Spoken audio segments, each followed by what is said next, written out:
fielding families, single moms, Single seniors, dads. single Sing, dads, yep. those on disability who are dependent on these benefits.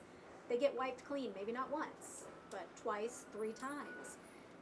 They report it, whether it's to the state or USDA or OIG, various partners. They're wondering what's happening. What would you want them to know? I think that, under, most recently under Secretary Rollins, where we're taking fraud now to the forefront. And we're starting to look at this and take it seriously. We're really taking a proactive effort towards this. Unfortunately, the fraud in SNAP has gone international. These are transnational crime groups operating this now. It's not, the local, couple of local criminals who are stealing EBT benefits from people. This is transnational crime now, and it's in every state, every territory, and so people, they need to understand that yes, your benefits were stolen, and we understand this, but they're being stolen in every single state. And this administration right now is not just looking at preventive, efforts, but on the enforcement side, who is doing this? How do we go after these people? How do we find out, the root causes? Is it, people say, well, if they just had a chip card, it'd make it. Look, right now, the cards are important, but adding a chip to a card is not going to be the panacea for fraud. It's not going to cure fraud, because the criminals will just move to the next level. Operations such as this, I had a conversation with my counterpart in the Secret Service, and we were talking last night and said, what are we going to do next? Because they know what we're doing right now. For example, we were in Las Vegas twice in the last year. It was the second time, it was like, geez, we really didn't get any skimmers. And people were upset, and I said, that's a good thing, because they know. But if they know, where are they going next? They're not going to stop stealing just because we figured it out. They're gonna step up their game, and so we have to step up ours. We tried to educate people about the skimming. I think people are pretty familiar that more or less your card data gets stolen. Card data gets cloned on other cards and used. What they don't understand, and what we have a hard time grasping and sharing as well, is then they'll see the transactions in New York and New Jersey in rapid fire succession. But they're not there. Exactly. And this is what I'll get calls from law enforcement all the time and saying, we have 20 cards from somebody in Poughkeepsie, New York, and they were used in LA. And they said, no, they weren't used in LA. Somebody, most of the time somebody stole that FNS number, pre-programmed it into another POS device, and it could be used in that very same store that stole your data to begin with. Clone POS devices are, a new tool in the game that the criminals are using right now. And people seem to think, that, and the media reports on this all the time, it's like they were used across the country. And the vast majority of the cases, that is not what's happening. They're just pre-programming, the number into another POS device. Which that New York case with the FNS employee, that was what illustrated it for me. Is that what you're talking about? Yeah, it's with the FNS numbers. Yeah, yeah, and and again, it will show you the willingness of people out there to buy these things and to infiltrate and to get these numbers. It's it's no different than we have to look at things for what they are. This is white collar crime. This is organized crime. This it's not that food stamp fraud. It's just food stamps. It's not that anymore. This is high tech organized crime, and and I think that this administration is finally looking at it like, hey, this is not food stamp fraud.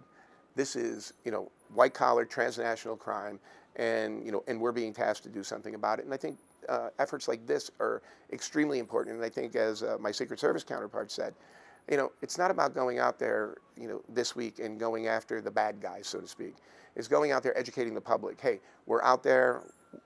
We are trying to protect your benefits. This is what you can do. And from the retailer's end, look, you could have a skimmer in your machine.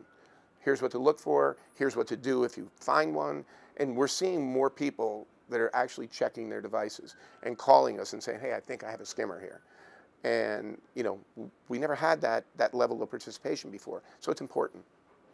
We have those people that routinely use their cards in stores where skimming makes sense to them, that would have happened and that's how their information gets stolen. We've had multiple people come to us and say, hey, I got my card in the mail for the first time, never swiped anywhere. It was either held in hand or an online transaction only. What do we say in those cases? Brute force attacks.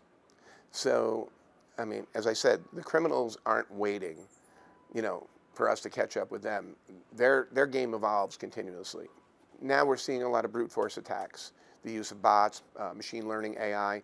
So, the first, 4 to 6 digits on every EBT card is synonymous to the state that they come from. So every state, for example, Georgia, their numbers precede this. So you're only talking about creating, sometimes depending upon the state, it is anywhere between 6, 8 digits, which isn't hard to do. So we've seen this with our own cards that we use in our operations, that they'll come to us and they're already compromised. We've lost our own undercover benefits because they're using brute force attacks to generate numbers. And again, we sit down and we say, okay, now how are we going to prevent that? What is the answer? They're not sitting around waiting for us to catch up with them.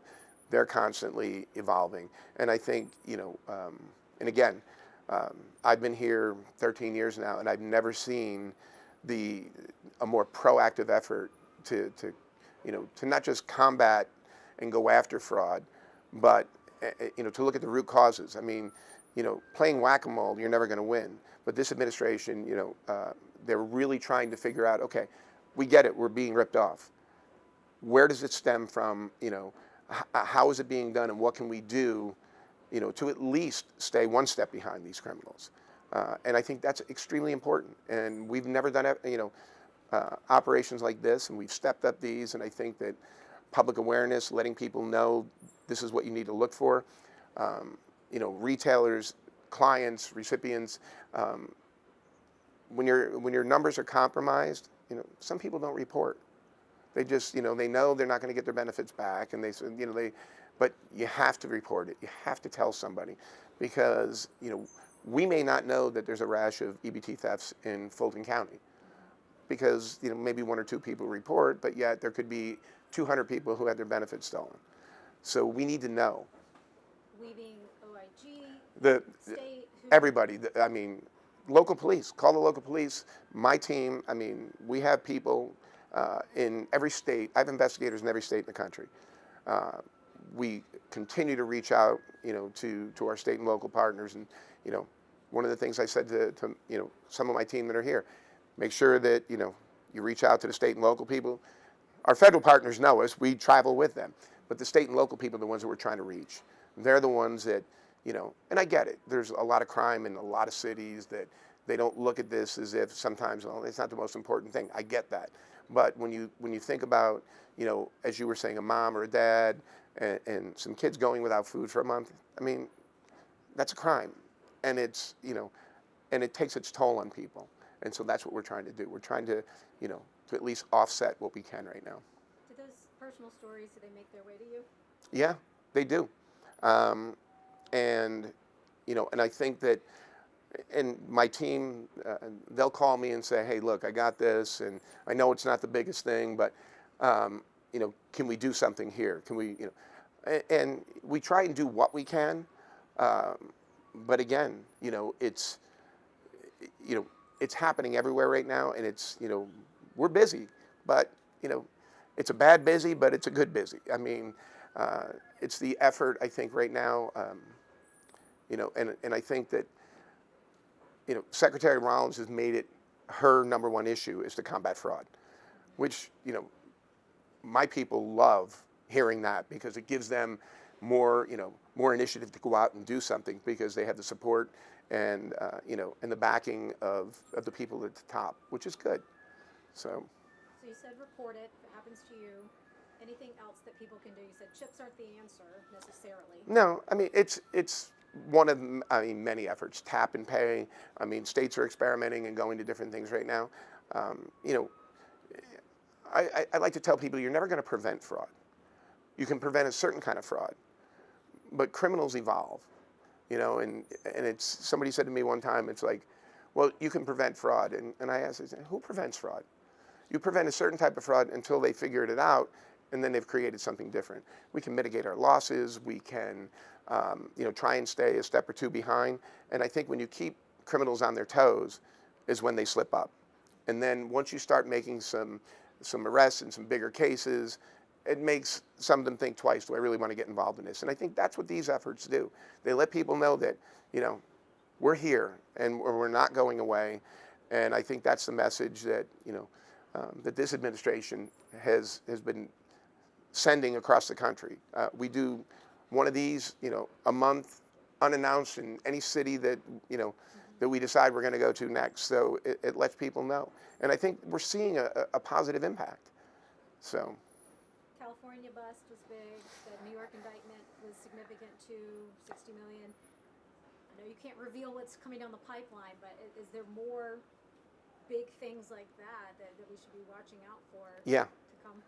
Yeah, and I think we're tasked every day, from Secretary Rollins all the way down the chain. It's, what are you going to do next? What do we have going on? I mean, an interview like this, I wouldn't have even had, but they want the word to get out there. And I think that, our federal partners, our state and local partners, but just as important are our private sector partners. Loss prevention and some of the major, retailers have been a big help. Private sector companies that are big in data saying, hey, look, we want to help.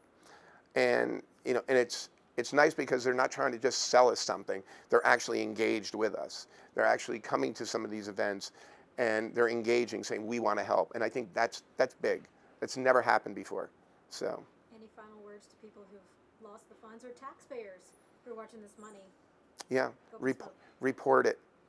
Even if you're, and I tell this to people all the time, you may be in a Costco or a Sam's, and we all see this. You see people, 5, 10, 15 EBT cards.